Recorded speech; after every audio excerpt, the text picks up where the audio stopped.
আসসালামু আলাইকুম। আশা করি সকলে ভালো আছেন। আজকে আমাদের আলোচনার বিষয় লবণ। দ্বিতীয় পর্ব আজকে আলোচনা হবে। লবণের প্রয়োজনীয়তা কি, কেন লবণ খাবো, কোন লবণ খাবো, এসব বিষয়ে আজকে আরো বিস্তারিত আলাপ হবে। আমাদের কেউ কেউ বলছেন লবণ খাওয়া বিপদ, লবণ খাওয়া যাবে না। আবার কেউ বলছেন লবণ খাওয়া যাবে। বিপদ বিপদ বিপদ, কাঁচা লবণ আরো বেশি বিপদ। আসলে কি বিপদ লবণ খাওয়া? আপনাদের কি ধারণা? আমাদের প্রথম পর্বে যে আমরা আলোচনা করেছিলাম, এতে কি ধারণা হলো? লবণ খাওয়া কি প্রয়োজন আছে? অবশ্যই প্রয়োজন আছে লবণ খাওয়া। আসেন আজকে তারা যে বলছে লবণ খাওয়া যাবে না, আবার কেউ বলছে লবণ খাওয়া যাবে, কোনটি সত্য? এই বিষয়টি আরো বিস্তারিত আলাপ করব।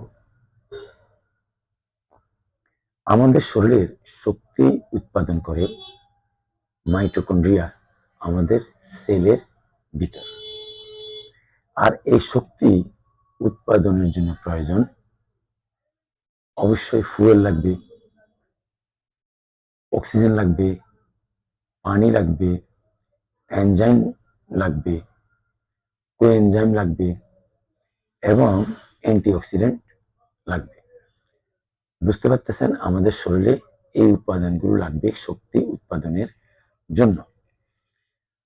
এখানে কোএনজাইম আবার কি, মানে কোএনজাইমটা কোত্থেকে আসে? কোএনজাইম হলো ভিটামিন এবং মিনারেলস। এই ভিটামিন এবং মিনারেলস ছাড়া শক্তি উৎপাদন কখনোই সম্ভব নয়। বায়োকেমিক্যাল রিয়াকশন হবে না।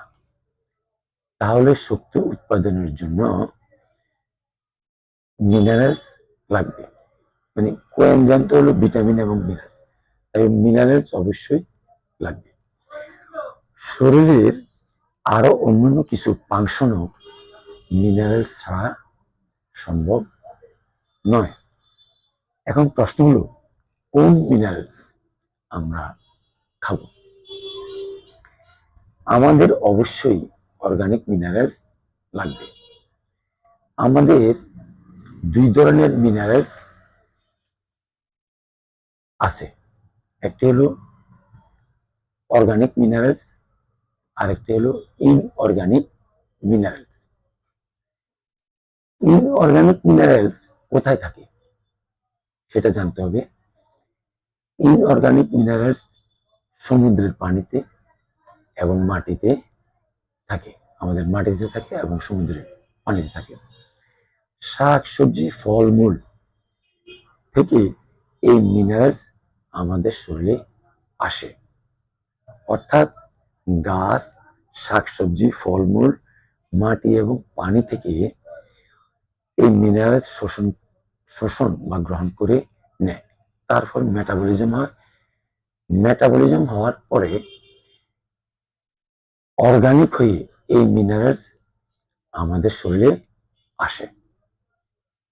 আমাদের মাটিতে এখন আর আগের মতো এত মিনারেলস নেই, অনেক কমে গেছে।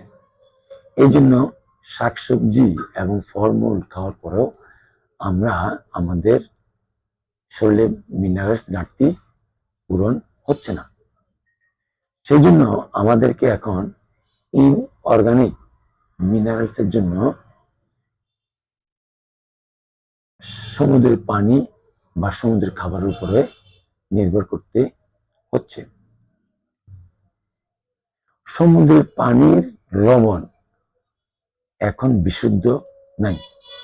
সেজন্য ফুড ইন্ডাস্ট্রি সমুদ্রের লবণকে রিফাইন করে সমস্ত মিনারেলস বের করে ফেলে শুধু রেখেছে সোডিয়াম এবং ক্লোরিন।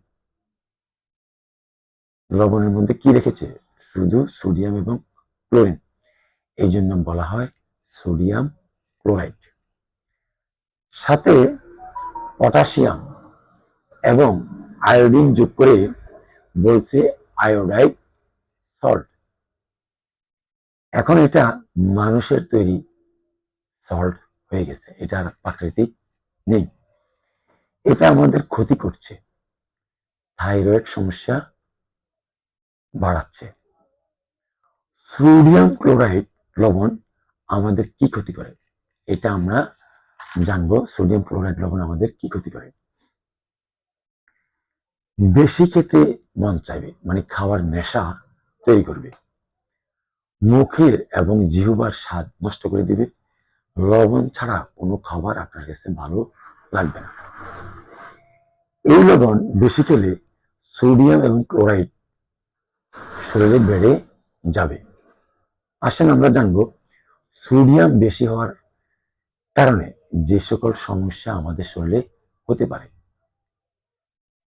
আমাদের প্রেশার এবং ব্লাড ভলিউম বেড়ে যাবে, বায়োকেমিক্যাল রিয়াকশন ঠিকমতো হবে না, কিডনির সমস্যা হবে, যেহেতু আমাদের ব্লাড ভলিউম বেড়ে যাচ্ছে সেই কারণে কিডনিরও সমস্যা হবে, শক্তি ঠিকমতো হবে না।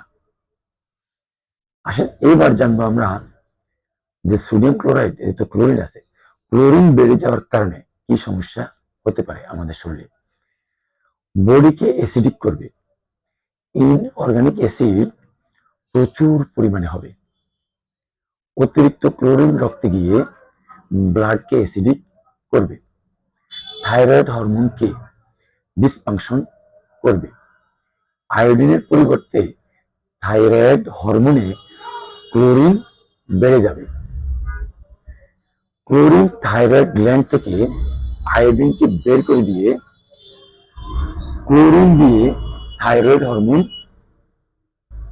হরমোনে ক্লোরিন দিয়ে গঠিত হবে, মানে ক্লোরিন দিয়ে হরমোন তৈরি হচ্ছে। অ্যাসিডিক বডিতে শক্তি উৎপাদন কম হবে। আসেন আমরা মানে মিনারেলস কম হলে যে সমস্যা হচ্ছে এটা বলবো। সোডিয়াম এবং পটাশিয়ামের রেশিও নষ্ট হয়ে যাবে। তাইলে এখন আমাদের সামনে উপায় কি, মানে সমাধান কি? আমাদেরকে প্রথম যে কাজটি করতে হবে, ম্যান মেড অর্থাৎ এ ধরনের সাদা লবণ খাওয়া যাবে না, বন্ধ করতে হবে। এর পরিবর্তে ন্যাচারাল হিমালয়ান পিঙ্ক সল্ট খাওয়া লাগবে। এতে প্রায় 84টিরও বেশি খনিজ উপাদান রয়ে গেছে। আমাদের বডিতে প্রায় 84 এলিমেন্টস রয়ে গেছে, এটা আমাদের শরীরের জন্য খুবই দরকার। শক্তি উৎপাদনে আমাদের লাগবে। এটা ন্যাচারাল সল্ট, মানুষের তৈরি সল্ট নয়। উদ্ভিদ জগতের খাবার, সাগরের শাকসবজি, মাছ, এগুলো বেশি বেশি খাওয়ার চেষ্টা করবেন। এখান থেকেও আপনারা ন্যাচারাল মিনারেলস পাবেন। এতে আমাদের আয়োডিন প্রচুর পাবেন, শরীরের শক্তি উৎপাদন ভালো হবে। তাহলে বুঝতে পারতেছেন আমাদের জন্য হিমালয়ান পিঙ্ক সল্ট বা ন্যাচারাল প্রাকৃতিকভাবে গঠিত লবণ, অর্গানিক লবণ, এই লবণ আমাদের জন্য কতটা প্রয়োজন, আমাদের শরীরের জন্য শক্তি উৎপাদনের জন্য কতটা প্রয়োজন, আমাদের ইলেকট্রোলাইট ব্যালেন্স ঠিক করার জন্য কতটা প্রয়োজন। আমি অনুরোধ করব সবাইকে ভালোভাবে জানুন, জেনে এরপরে লবণ খাওয়ার চেষ্টা করেন, এই লবণ খাওয়ার চেষ্টা করেন। তবে বেশি কোনো জিনিসই খাবেন না এবং বেশি বাড়াবাড়ি ছাড়াছাড়ি কোনোটাই আমাদের শরীরের জন্য ভালো না। ঠিক প্রয়োজন মতে, পরিমাণ মতে খাবেন। আমরা সবাই বোঝার চেষ্টা করি। আসসালামু আলাইকুম রহমতুল্লাহ বারাকাতুহু।